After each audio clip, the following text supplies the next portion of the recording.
आने वाले समय में आपकी गाड़ी पेट्रोल से नहीं बल्कि सीधे एथेनॉल से दौड़े। क्या हो अगर तेल की कीमतों का झटका कम हो जाए और किसानों की कमाई बढ़ जाए। दरअसल केंद्र सरकार ने एक ऐसा ही कदम उठाया है जो भारत के फ्यूल सिस्टम को पूरी तरह से बदल सकता है। केंद्र सरकार ने मोटर वाहन नियम यानी CMVR 1989 में बड़ा संशोधन प्रस्तावित किया है और इस ड्राफ्ट नोटिफिकेशन में पहली बार E100 यानी शुद्ध एथेनॉल, E85 और हाइड्रोजन CNG को आधिकारिक तौर पर शामिल किया गया है।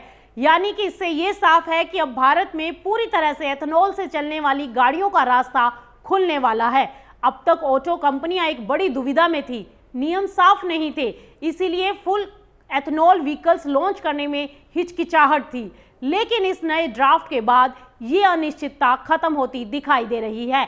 इस फैसले का स्वागत करते हुए ऑल इंडिया डिस्टिलर्स एसोसिएशन यानी AIDA ने इसे गेम चेंजर कहा है। उनका कहना है कि ये कदम एथेनॉल को सिर्फ पेट्रोल में मिलाने तक सीमित नहीं रखेगा, बल्कि इसे एक स्वतंत्र और मुख्य ईंधन बना देगा।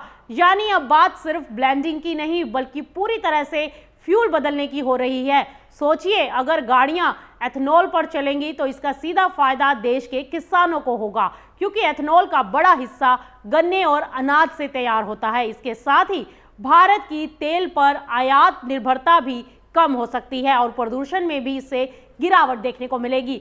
हालांकि अभी ये सिर्फ ड्राफ्ट स्टेज में है।